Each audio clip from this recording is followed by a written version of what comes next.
Hi, this is Kelly. Welcome to my channel. Today I have two dark and moody Gothic decor projects for you. DIY number one, Lantern of Shadows. So I got this little lantern at Dollar Tree.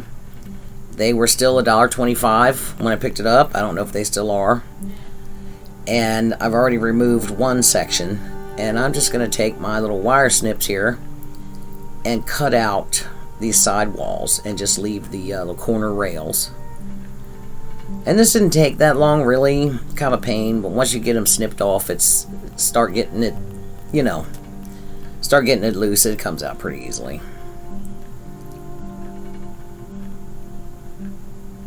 I just cut the bottom here, and this was done. It seems to me it took about 10 minutes per wall, maybe. It's like, well, let me just get my little handy Dremel tool here, and we're just going to smooth those edges.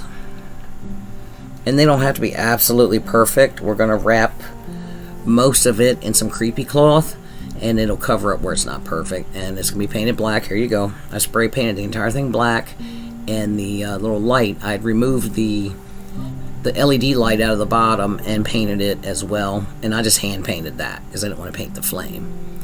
And this is some metallic amethyst acrylic paint. And this little candle stick here, I had already painted that for another project, never used it. And it's already painted with the same color, so I'm going to use that for this. So I've got these magnets and plates, and I'm going to glue the magnets to the battery compartment door and the plates to a piece of popsicle stick that it's sitting on top of the candlestick there, so that we can take the lantern on and off the stand, turn it on and off, and change the batteries. And we're going to clamp that and I just let it dry overnight. And now I've got my creepy cloth. I'm going to tie the end off just to make it more manageable. And we're going to wrap the lantern, most of it except the bottom. We're going to have some moss and florals around the bottom. So I'm not going to wrap it completely up, but we're going to start out with some hot glue in the top corner. And we're going to wrap it around a couple times. And then we're going to end up at the bottom corner there. And we're going to hot glue it into place on the bottom corner.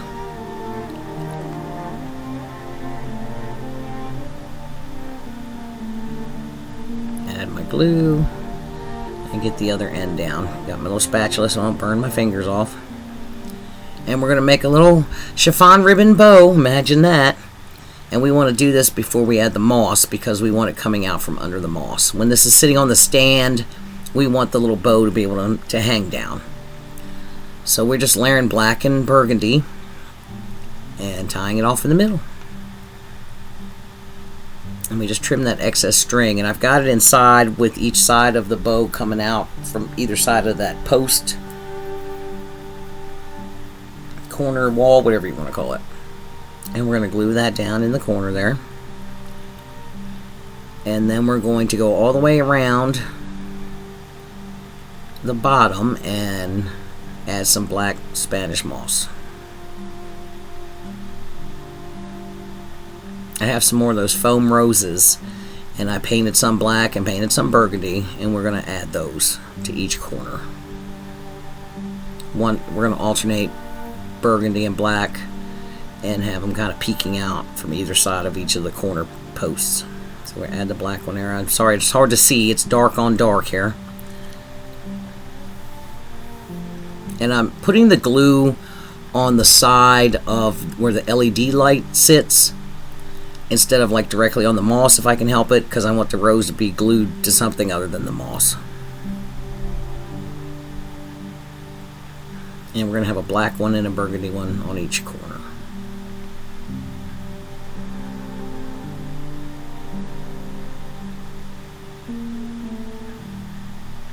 And these, we're going to glue these two more there.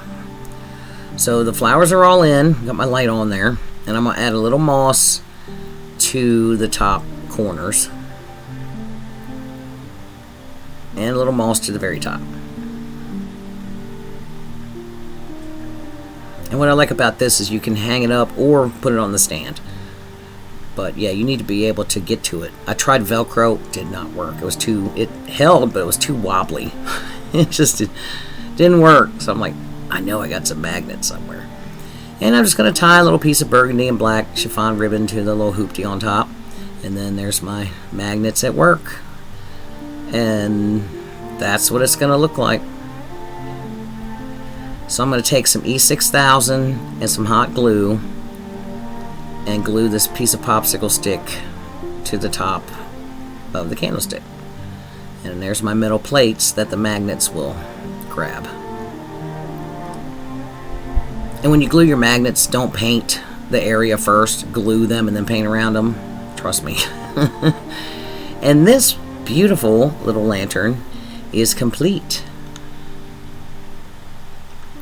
DIY number 2, the Eternal Watcher. So I have this little cake stand, is what it's called. It's a little small for a cake, but a riser, whatever you want to call it. Got that from Dollar General, and I got them on a BOGO deal. So I got 2. And I painted one with rich black chalk paint.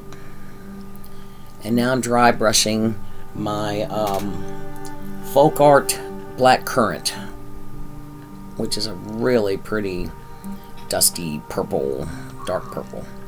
And I got this cute little guy at Family Dollar, and he made noise and lights flashing and all that. And I'm gonna take him apart, and I'm gonna get his skull. There we go.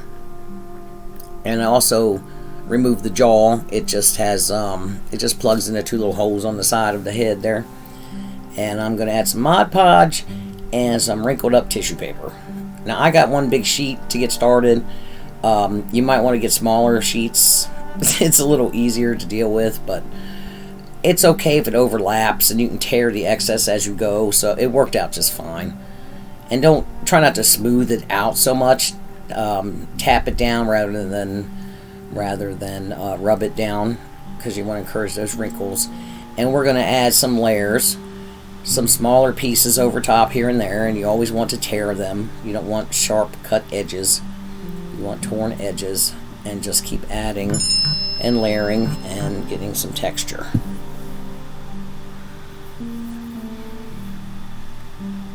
And that's really all there is to it. And we're going to get rid of the plastic appearance of the plastic skull. This is a fun one. And pretty easy. And you can get any skull. You can get a skull you don't have to take apart, you know, and not have to deal with all that. But I paid $3 for that thing, and I got red creepy cloth and 2 hands and lights and a noisemaker, all kinds of good stuff out of it. So here it is, all done, and we're gonna let that dry. In the meantime, I did the jaw the same way with the tissue paper, and that's already dry. So we're going to hit that with a coat of, this is Deco Art Primitive, but it's very similar to the Waverly Sandstone. It's just a little bit lighter. And you can use any white or off-white or gray, you know, because we're doing, as you see, we're doing a black paint wash. And that's just regular black acrylic mixed with some water. And we're going to brush it on and wipe off the excess, pretty much. And we do the, as far as the eye and nasal cavities, I go over those several times to get that a little darker than the rest. And I've got my little painting sponge here. I'm using it first. And once that gets a little wet, I switch to a paper towel. So you can use any cloth for it. And you just keep applying it and wiping off the excess until you get the color, how dark you want, and an even color all the way across. And if it's too light, add another coat and let it sit for a minute. And then wipe it off if you need to. See, I just switched to a paper. I'm off screen there, but I'm just wiping off the excess. And for some reason it kept showing up lighter on the top, so I had to do it like 3 times to get it together. And then I'm adding extra to the eyes, and also any creases and on the side, like where the cheekbones, I guess you'd say, kind of invert there. Add a little extra dark there. You just do it as many times as you need to get the darkness you want, because you want it a little darker in those spots. Now I'm taking my primitive again, which again is just a tan, and dry brushing and picking up all those little details and all the highlights, like the outside around his eyes and all that, to make the eyes look even darker. And then we're gonna hot glue it to our riser here. And I put a little on the jaw. My phone keeps keeps dinging. And we're gonna put a little at the base here.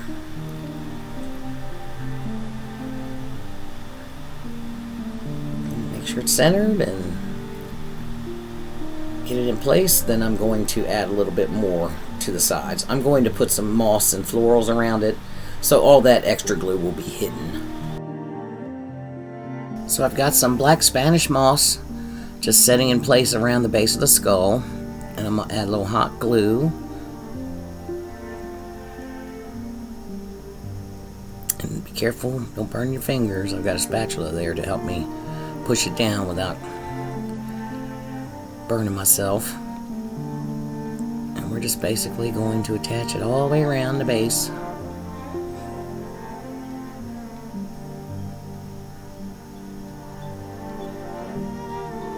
Get that down. Thank you guys for being here with me today. This one is pretty simple, but I just think it turns out so beautiful. And these little roses I got from Michael's, and I just trimmed the stem down to a couple inches long, and we're going to glue that on one on each side.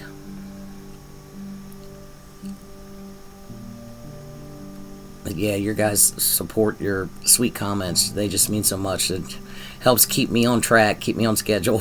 And I'm just going to push a little bit more moss up and underneath the in the jaw area there, so it's going to look like it's also growing out from the mouth. And this little beauty is done. And here's my reveal. Sorry about the glare. I should have added a clip without the light on, but this one turned out really pretty. And I like that you can keep it on the stand or hang it up, do whatever you like with it. And here's the skull. Simple, but just beautiful. I just love it. I just love it. Thanks again for being here with me today. I really appreciate it. Don't forget to like and share and all the things. Bye.